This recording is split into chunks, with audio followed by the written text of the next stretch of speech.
अध्याय कपिल उवाच शुण जननी तदंतरे पुण्यपातक सुविचारे सेवेनी पुण्यपातकरे मनुष्य अंग प्राणी धरे मनुष्य देह जेणे स्थिति तेणे से राजु सिंह गति या कहिबा ए अध्यारे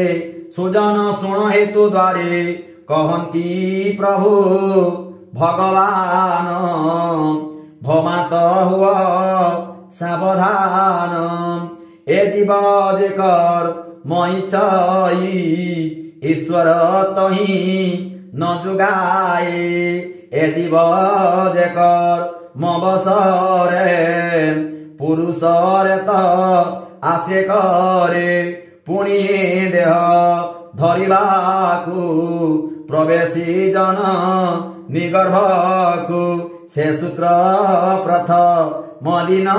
रे मिसई शणी तसंगरे एहाकू बोली टिकल प्रथमे हुआ इबतुड़ बदरी समसे कठिन हुई 10 दिवेशण अपरे हुए मारतंड तदंते प्रकाश अंड मस्तक प्रथम मासरे प्रकाश हुए ता कंधरे संपूर्ण बेनी मास जाए कर चरण आदि हुए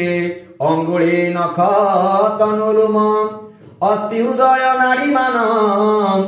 लिंग इंद्रिय छिद्र आदि तृतीय मासे प्रसिद्धि चतुर्थे सप्त धातु हुए पंचमे क्षुधा तृषा पाए तदंते अष्ट परिमित क्षुधा पिपासारे पीड़ित गर्भे वेष्टन बद्ध हई दक्षिण कुक्षरे भमई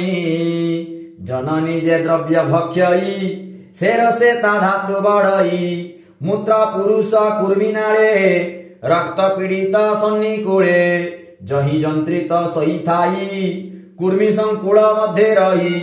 अति कुमल कळेबर कुर्मी भक्षणे नुहे स्थिर अंग काटंती कुर्मी माने प्रज्वले देहे प्रतिक्षणे क्षण क्षण के मूर्छा दाये बहुत कैस तही पाए भक्षणे त्रिकूट कक्षारा चिकित आंबिल मधुर जननी जहाता भक्षई शेर से ता अंग बढ़ई कुटिल भावे सिरे धरे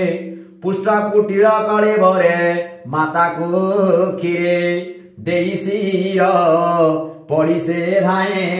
लटे सिर शरीर चाले